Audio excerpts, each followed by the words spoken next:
Dimitri,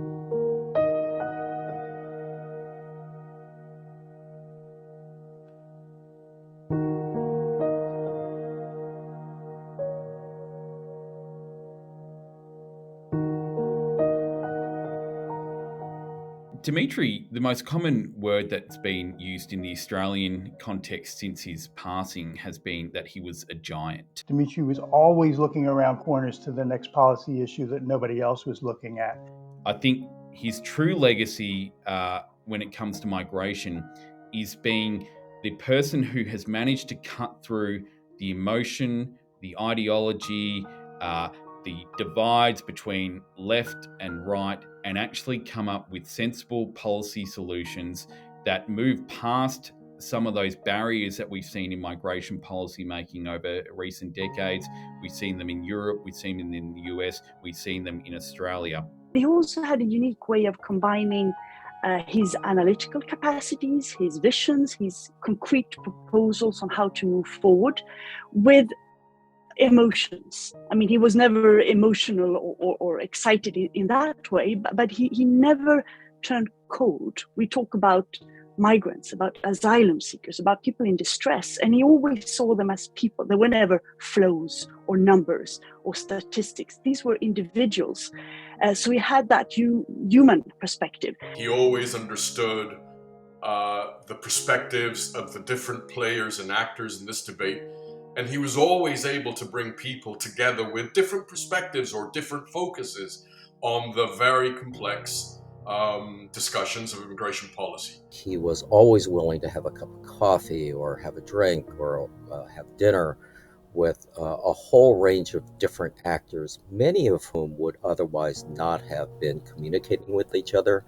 And in lots of ways, he was kind of a nerve center for connecting all of those disparate sectors and disparate feelings and into a framework that then the rest of us could build on as we conducted our own work in policy or advocacy or research.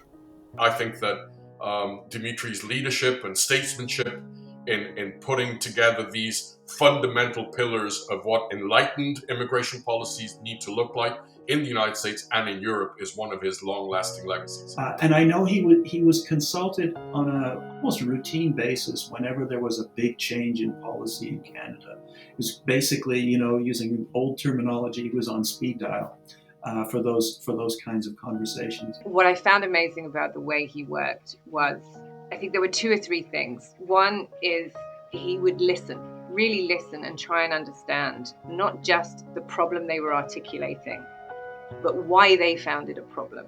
Because the solution is not always the straightforward solution to the problem. It's why someone has found that thing a problem. And then he would get the best thinking out of people. He would listen, he would absorb, and then he would challenge. He became a regular guest in my sofa in my office. We always had coffee, never tea, always coffee.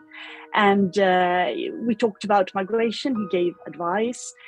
We talked about the situation.